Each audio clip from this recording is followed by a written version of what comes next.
Welcome to Business Prowess with Raphael and Dr. Andrea. Our show will bring you the best insights, ideas, and inspiration from successful entrepreneurs and CEOs in the business world. Don't miss out on the opportunity to learn from the best and stay ahead of the game. Sifa Raphael is the founder of 5 Unique Shows. He's a fitness professional, solutions expert, executive coach, and head instructor at Max Martial Arts and Fitness in New York. Dr. Andrea Adams Miller is an award-winning international keynote speaker, best-selling author, and CEO of the Red Carpet Connection Publicity, Publishing, and Talent Agency, and CEO of IgniteYourRelationship.com. Known as the Dream Maker, she makes visionaries' dreams come true, bigger than they ever dare to desire. Happy Friday. Thank you guys for joining us on Business Prowess. Bethany, Seth, thank you so much. How are you today? Happy to be here. Hey, I'm doing great. Yeah, I'm doing great. I have a sick kid in the other room, so hopefully I don't have to run away, but I'm doing well. Excellent, excellent. And I'm exceptional, getting better every day. I am excited for our topic today, befriending change. Not a strange change, but just change. What does that mean? What does that mean to you, Bethany? I actually really love this topic a lot because I think sometimes we are afraid of it. I think our default is fear a lot of the times. And because that is our default, whenever there is change, sometimes we don't embrace it. And sometimes we don't let it do all the wonderful things that change has the capacity of doing because of that fear. But there's so many times where the littlest change is what changes it all. Yeah, absolutely. How about you, Seth? Yeah, for me, change, right? I talk a lot about change and coach people through change also. And the biggest change in life is probably the last one, the change to death. And so in my practice, we talk a lot about mortality and what it means to be aware of mentality in a way that helps people go through those changes and transitions with more resilience and courage, and then also just have more clarity in general, right? But the way I think about it is if you can face your own death, and even it sounds weird, but if you can befriend your own death, you can face and befriend anything you're going through. Oh, that's interesting. Befriend your own death. Yeah. Would you say that that's people would never even consider such a thing because they are terrified of death? Yeah. Talk to us about that if you don't mind. Okay. So the first time I heard this kind of call to befriend my own death, it did not sit well with me. I was like, no, like death is the worst. Excuse me. Why would I want to do that? And a friend and mentor, he is actually a retired theology professor. His name is Michael Christensen. And he was a student of Henry Nouwen, who was a famed Harvard and Notre Dame and Yale psychologist / priest. He was actually a Catholic priest. And he was the one who taught Michael, and then Michael taught me that this is something that's part of our calling in life, to be ready for all that's coming our way. And not just to be ready for it, but to embrace it, or at least accept it with love. And what do you do with the things you love the most, or the people you love the most? You become friends with them. You have a relationship with them. And so even death, the worst thing there is, you can befriend it. It's pretty radical. It took me years to be okay with this, but now I guess I am okay with it enough that I'm on your show talking about it. I love that. What are your thoughts, Bethany, on that particular topic just now? I actually have a lot of thoughts because I feel like this has been something that I've thought about quite a bit recently because I have a friend, really dear friend, that is battling cancer. And when you have death staring you in the face, like every day, and I mean, it's this roller coaster ride, right? And we've had these many late night teas. Sometimes she can't sleep. And so because I'm close, I'll run over there and we'll have a late night tea party and we'll just talk and we'll talk. Wow. And there's been these amazing conversations. I've helped her fill out her, her last, like the 5 wishes before she passes and things like that. And having this like acceptance, like it has been healing for her, but also healing for me in a sense, in the way that Wow. I don't consider it like the end ever. I'm like, this is just a see you later. Like everything is just going to be put in place. What we're doing is, we're creating peace for everybody else because we're at peace here. Mm. And it's been a really growing thing. So this is a beautiful way to look at it too, is accepting it and loving it. Because I mean, nobody really fully loves it, but do we always fully love change? We don't at first. We don't. And just going through this process has really changed my perspective on a lot of that. I love that concept of accepting change, because whether you like it or not, you change every day. And every 10 years, you have a whole new body, don't you? Yeah. Because that is the evolution of us. I got to tell you, a lot of people cannot accept death because they're terrified of it. Yeah. But how could you be terrified of something you don't even know or have ever experienced? Mhm. So for me, I'm not afraid of death. I'm afraid of not living a great life. That's what I'm afraid of, right? My brother died at 42. And 2 weeks before he died, he was in the hospital. And I was able to speak with him. And he actually told me something. He told me he was good. He accepted what was happening to him. He had some rare blood something that happened to him. He got poisoned or something. I don't even know anymore. It's so long ago. I just every day when I come out of my bathroom in my hallway, his picture's there, and I see him every day. He's never left me, but the impression he left upon me was that he was okay. Yeah. And every time I see him, I remember how funny he was. He's probably one of the funniest people I've known my whole life. Mhm. But he was serious and he would get angry and he would do all these things. But the funniest things is the way he made people feel. I'll tell you a quick story if you guys are okay with it. Oh, yeah. He used to embarrass his wife terribly. He would make believe he was retarded. Like she would take him shopping to the mall and he didn't want to go.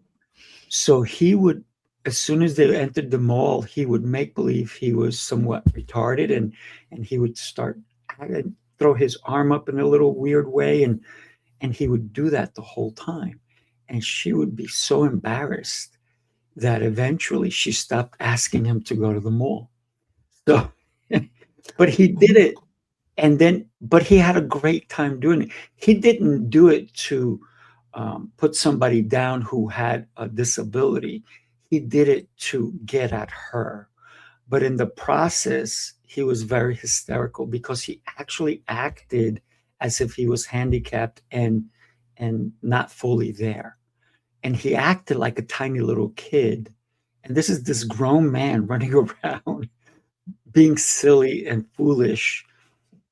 But it was those moments that I was never there. I never saw him do it, but she used to tell us about it. And she's still part of our lives, right? And he died many, many years ago. And the fact that he was so silly and so foolish and so willing to do whatever it took just to get at somebody made him beautiful.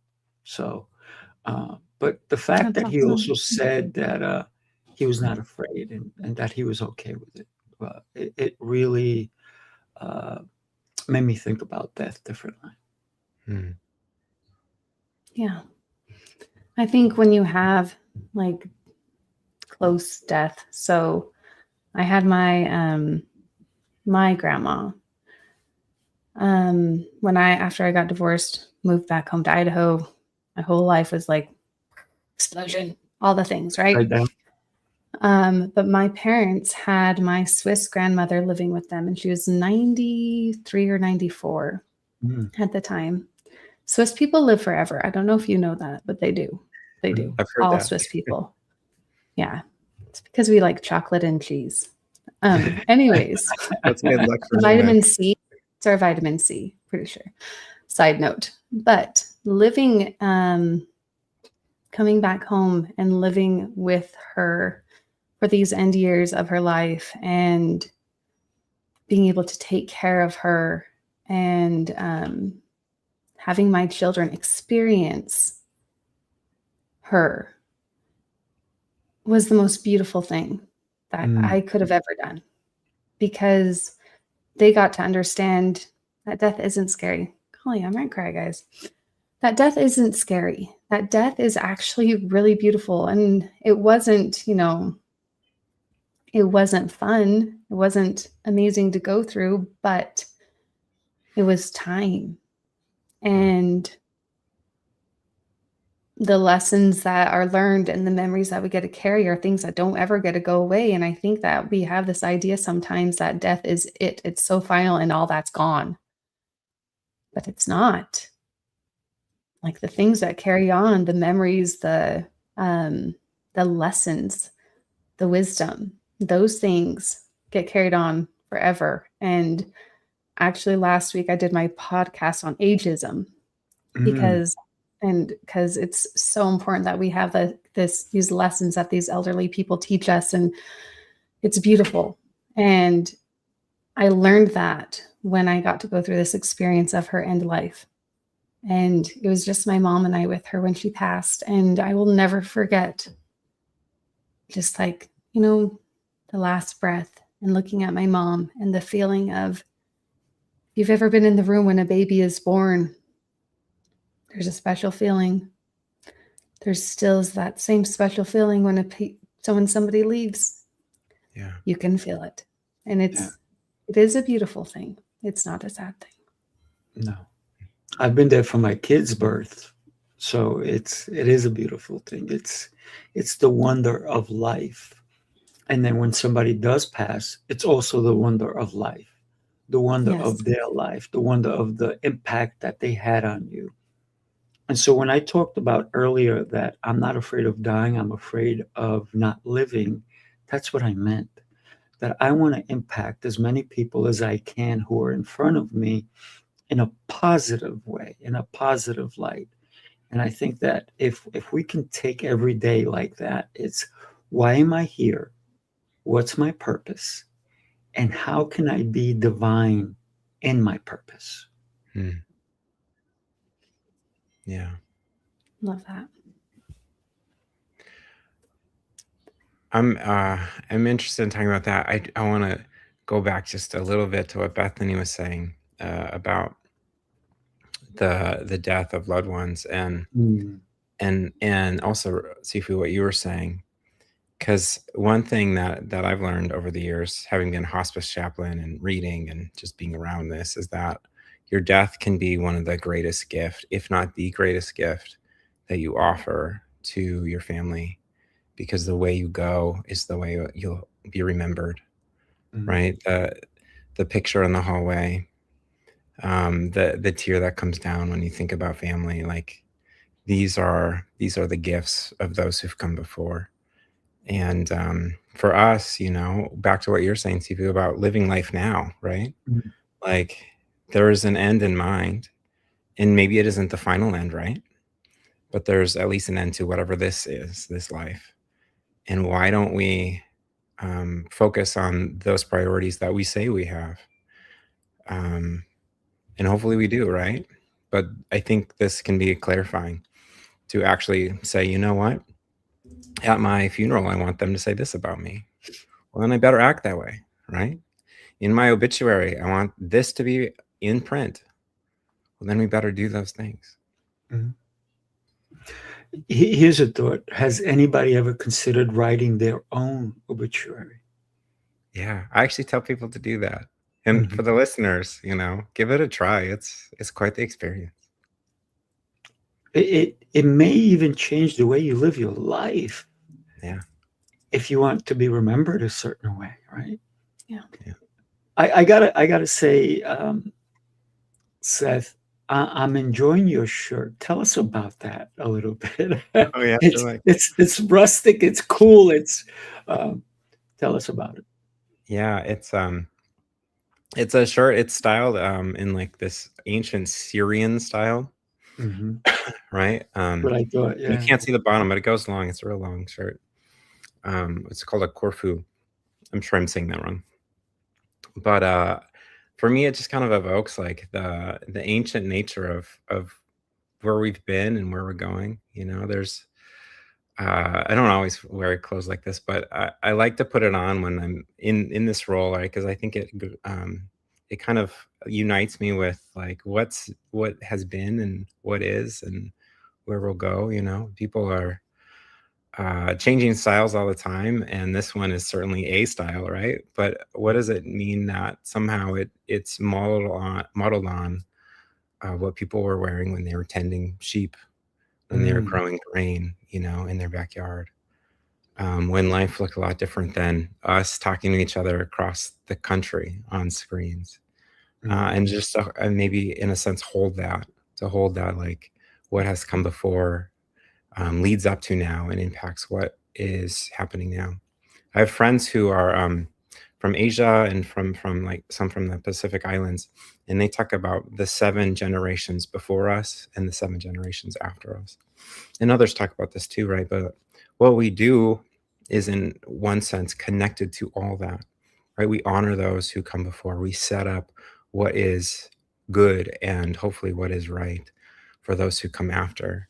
And so even just something as simple as kind of a unique shirt, hopefully reminds me and then those that I'm engaging with that this is longer than just, my 70, 80, 90 years. This goes beyond me. I'm glad I asked. That's amazing. Because, culture, traditions, wisdom, those are things that are carried on. Those are the things that are, kept and told. Hopefully. Now I feel like that's something that we're losing a little bit, but I mean, those are the things that we want to hold on to and carry on for the next generation and the next. So that is beautiful. It is beautiful. When we think about change, right? And you talked about it earlier that some people, Bethany, you talked about people are afraid of change. And who wants to remain the same anyway? I mean, really? You want to be, you may want to do the same thing, maybe eat the same food because you're comfortable. But I think that when we get too comfortable, we forget how we got there. Right? Yeah. It can go on both sides. Went back, right? Imagine if we all went back to kindergarten. We had no idea what we're drawing today or what we're doing or what snacks is going to be there. So I like to think of life through the eyes of a 5-year-old. Because that's sometimes people tell me to grow up. I'm like, what for? I said, I don't think I want to, right? Yes, I will do the mature things because people expect that. But in my eyes, I see everything as an opportunity for growth, for fun, for enjoyment. Absolutely. Sorry, I didn't mean to cut you off, Bethany. Oh, no, you're absolutely fine. I think it's interesting because this all has to do with how our brains are wired. Because change is interesting in the fact that if you have, let's say that you are in a very not good place and you're just living on autopilot and you're just dealing with things, Mm. you can't even imagine change. Right. Change isn't even in your radar. Right now, you are on, wake up, eat. What are the basic things I need to survive? And then, keep people alive if I have to keep people alive, go to bed, repeat. I mean, you can't even imagine a life with change, right? Because that is your life. And I think that the reason why is because it's kind of like Stockholm syndrome, right? Like we just get so stuck, especially if we're in a trauma cycle, that we can't even think about change. We are on survival mode only. It's the difference between a growth mindset and a fixed mindset. This is where change comes in. And a lot of people are in that fixed, I must survive. I must just keep going. But then you have the other side where change, I feel like there's this balance we have to play, because I've seen this on both spectrums. You have, I need to change something. I can't control anything in my life. Something has to change. So now I'm just going to purge all my friends. I'm going to delete all my accounts. I'm going to do all this so I can create this change so I can control. So change can be both spectrums out there. So it's about finding a balance that is going to center you, that you're going to, yes, you need to take care of all the most important things, but you have to grow too. Because if you're not growing and you're staying stagnant, you're just slowly rotting. I don't know how to say that. You just are dying. But not in the good death way, the bad death way. Anyways, but yeah, so it's a really interesting topic, because when you talk about change, depending on where you're at in life, there's two complete spectrums here. Mm-hmm. Mm-hmm. If we think about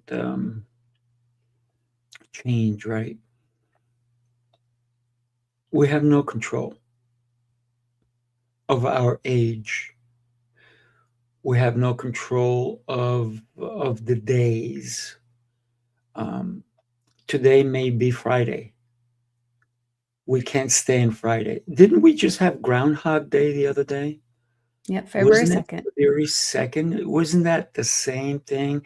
And Bill Murray, what did he want?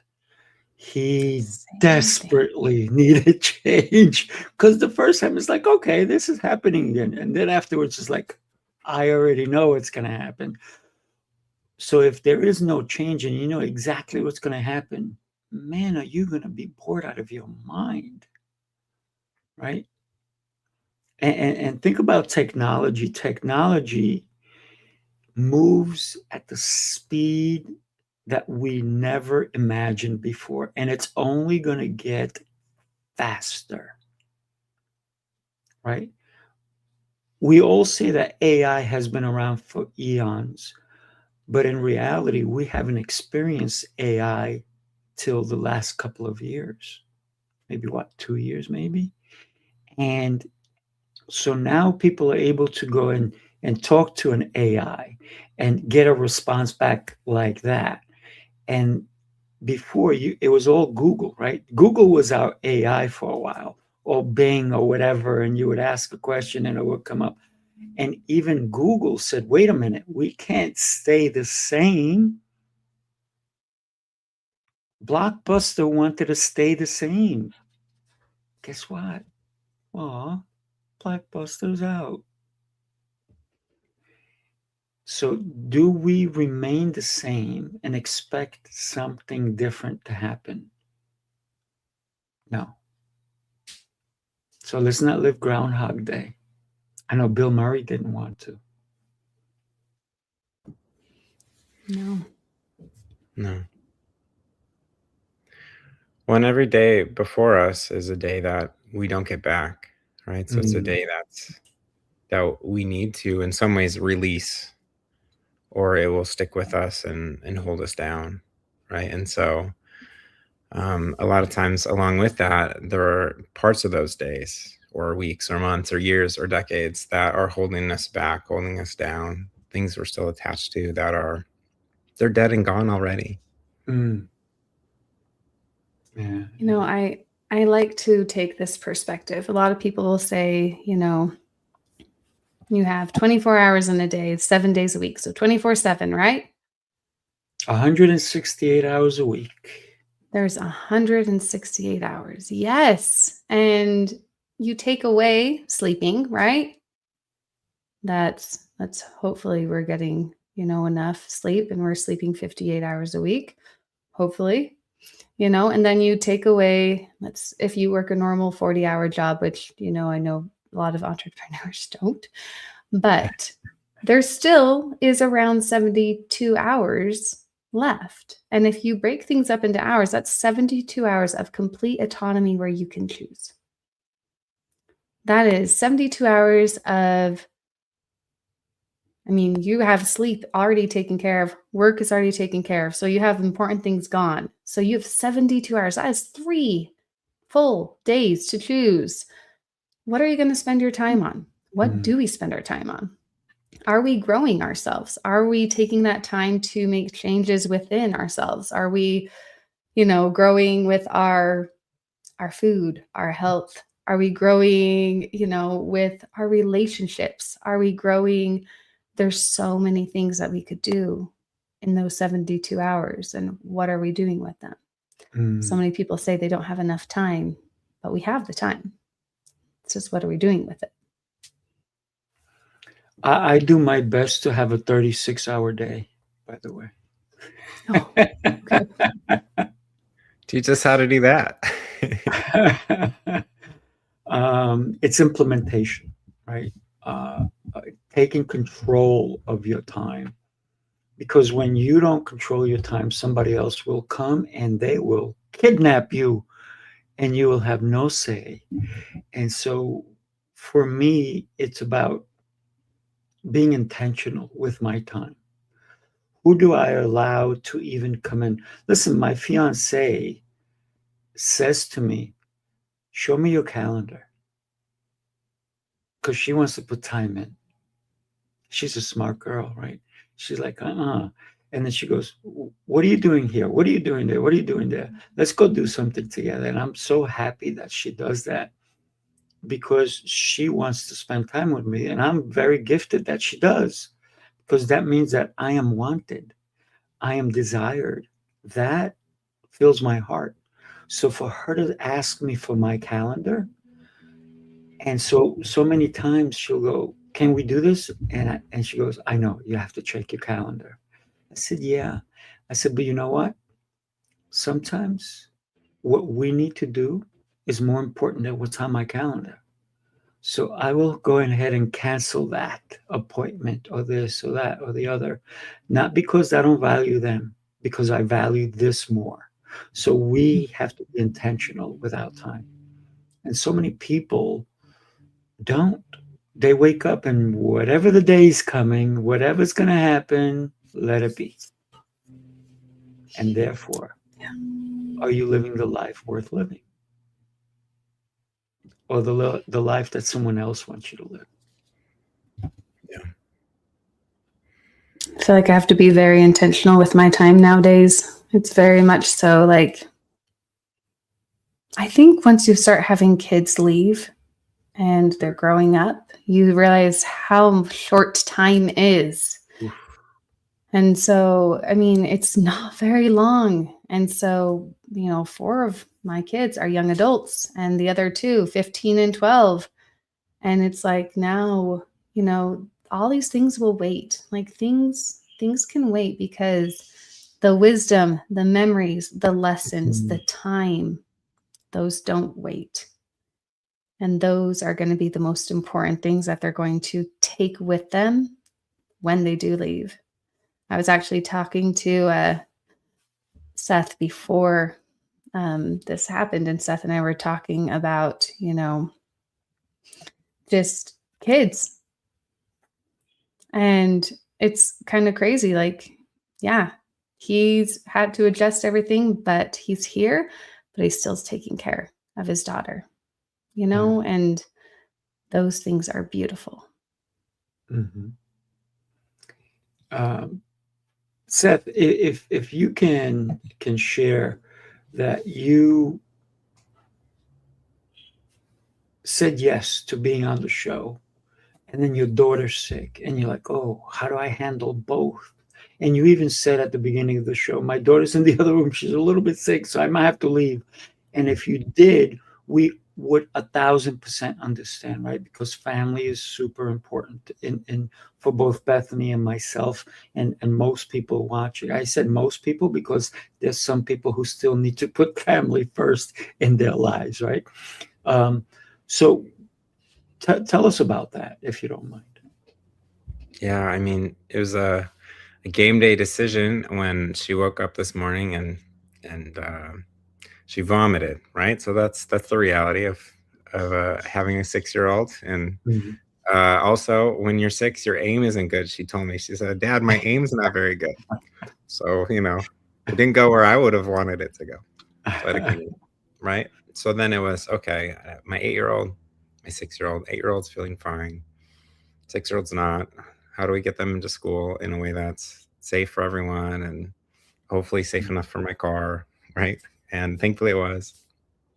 But then how do I set her up well in the other room where she has activities where she can do what she needs to do and just rest, recuperate.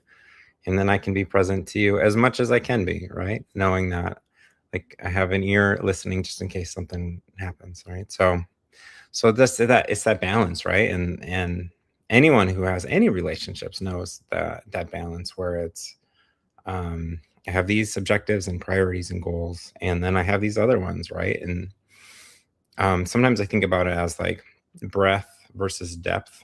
Mm.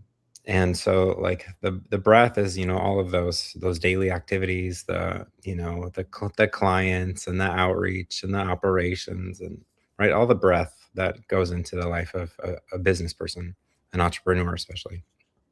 And then there's the depth, right? It's like those deep relationships, those things that are maybe more important to us, like you said, Sifu, like the family, you know. And at the end of our lives or even along the way, right? Like we can take stock in both of those, and both of those are wonderful and good and hopefully life-changing for us and the people around. And at the same time, like how do we balance those in a way that's right for us, right for our values, and as much as possible, right for those that we're with. Mm. Yeah, without a doubt, without a doubt. I think that a lot of times we look at our young children. And Bethany, I'm with you. My son is going to be 25 the 20th of this month, right? And I still remember him being born. I remember changing his diaper and playing with him and and the cutest little feet. They're not cute, they're bigger now, right? But they didn't change. And sometimes as parents, we're like, oh God, I want you to stay like this. But even they don't stay that way. They change. And if you think about life has stages, right? We go from a baby to a toddler to all the way until we get to an adult. And for those people who are afraid of change, they just got to look back at their own pictures when they were a kid, right? How did they change? Puberty, all the different things, their friends, schooling. They went from one grade to the next grade. So it's a matter of fact of even reflecting back into our own lives. How am I so different? Why do I think differently than I did when I was 10 years old? Oh, wait a minute. Because I know more. So why do I know more? Because I learned, because I grew, because I understood. So it's about understanding where we are, but also where we're going. And I think when we can understand that, we can understand that change is something that we do have to befriend. It's something, and I have somebody in my life who hates change, hates it. What do? I change constantly, right? And including in my own physical business, my customers walk in and they're like, "Oh, what's different here?" And one of my other customers who knows me, who's been with me for many years, he'll go, "It's seafood. Things always change." So we have to do that. We have to impact our own environment, I think. So in Montessori terms, because I'm just basically an adult Montessori teacher, is really what I do now. But in Montessori terms, they are called planes of development. And we go through these planes of development because of our environment and because how we're developing and because of the capacity that we have to learn certain things. Because we do have to learn, these things a little bit at a time. You think about a child, they literally think we are magic. I mean, they do, because you can take your shoe and take these two shoelaces and just go do, and it is magic. You just tied your shoe. They think we are magic. But as you grow and as you change and as you gain wisdom, you see things differently. You're able to see that, oh, there's a pattern. Oh, there's things I have to do for that to happen. And then you're ready for the next thing. And then you're ready for the next thing. But this is how we were designed to work. And it's once we're past the third plane of development, we have the capacity to become stagnant. And when you become stagnant and don't have that change anymore, it's when you stop growing. And that's when people feel stuck, overwhelmed, anxiety, like the new pandemic of the world. And that's what's happening. And a lot of the times we don't realize that we're the creators of it. Oh, yeah. We've created it. Without a doubt. Yeah, the only change we can really do is the change that's internal, right? Outside of us is cause and effect and influence and all those things, right? But once you're at that plane where you can be stagnant, like only you can change you, right? And even the things that are coming at you, it's your interpretation of those things that influences your thinking and influences your reaction, right? And so it's really so much about the internal work, that I do in my coaching, and Bethany, I'm sure you do in yours. It's about like digging down deep so that we can move ahead towards that progress.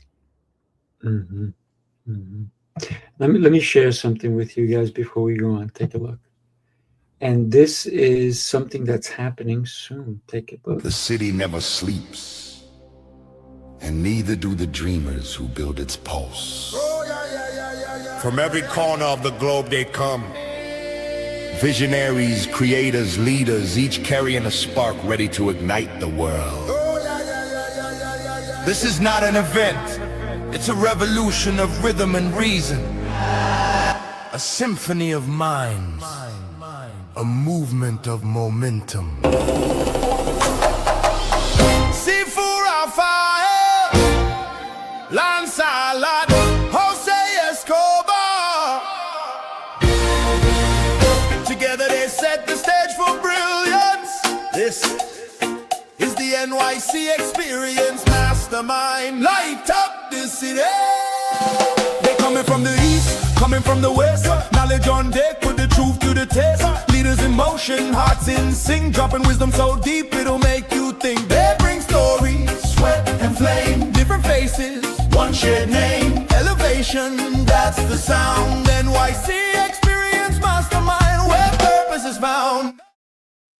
I got to tell you, every time I play that, anybody who has any rhythm in their body cannot help but move. Because it's a samba. That's a samba. I was like, oh, this is a good samba. You know what Sifu needs is he just needs to have like a little choreographed samba routine to this. There you go. Oh, that's it. That's it. Let's get moving. Let's get moving. If anybody wants to join us in Tampa, it's going to be incredible. I just secured an incredible lounge that's exclusive only to our VIP members who are joining us in Tampa. So if you're interested, reach out. It's going to be fun. So let's continue this incredible conversation on change. What happens to people if they continue to live Groundhog Day, day in, day out? And by the way, before we go any further, I do want to extend an invitation to both of you to my 100th birthday party, because it's going to be more of that kind of music, more dancing, more fun, more festivities. But I don't expect you to see this same guy there. It's going to be a more fun guy, a guy who's doing more things, because life is so beautiful that while we are living it, we should actually be active in our own lives. So what are your thoughts on people who want to live a Groundhog Day? Leave me alone. I like what I like, and I want no change.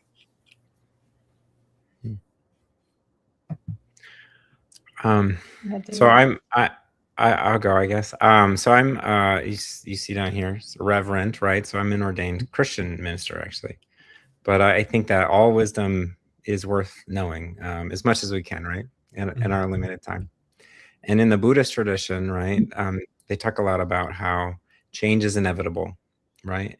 And part of our problem, part of what suffering is, dukkha is the ancient word, is that as things change, it's like almost like we're holding on to the thing that was back there. And it's interesting, you know, it's even blurring in the camera, right? It's because it's not real anymore. It's not what's happening. But it's the people who, as much as possible, can embrace what's happening and let it go when it's no longer around or relevant. Those are the people who can, you know, have less suffering and have more self-compassion and have more energy to do whatever it is they need to do. And so I like to think about it that way a little bit. You know, there's this whole movement happening, and we can hold on for a little bit, but if we hold on for too long, well, the movement's over there and we're trying to be back here. Yeah, absolutely. I like to look at this.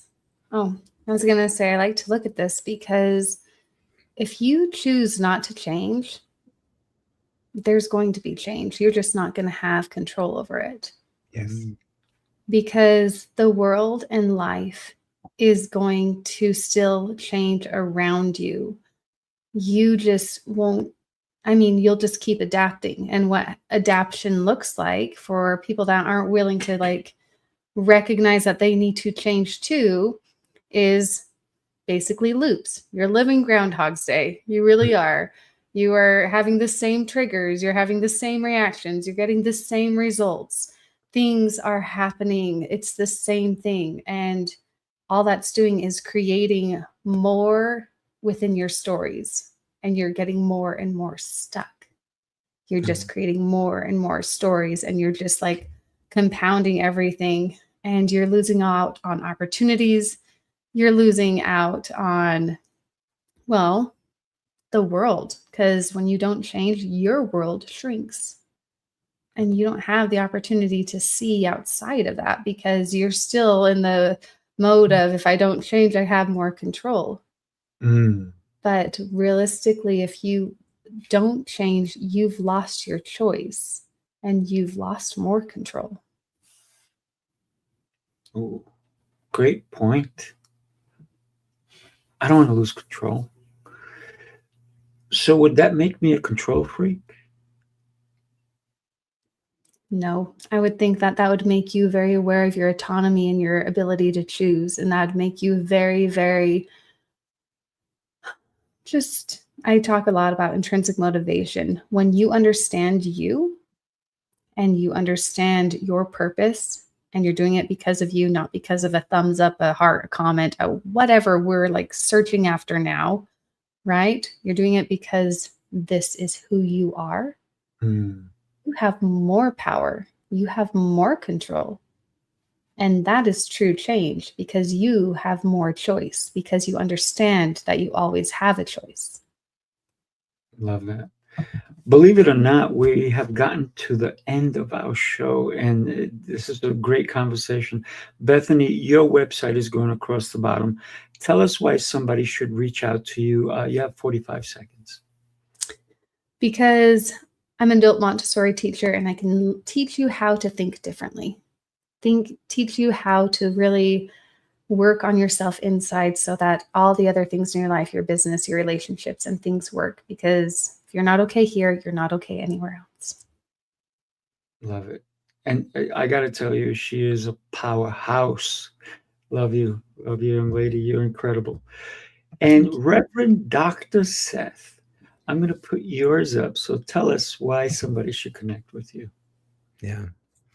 Well, the LinkedIn right there, I try to post daily things that are encouraging, thought-provoking, things about life, death, and leadership. That's actually the name of my company. The website's under development, so check back soon, lifedeathandleadership.com.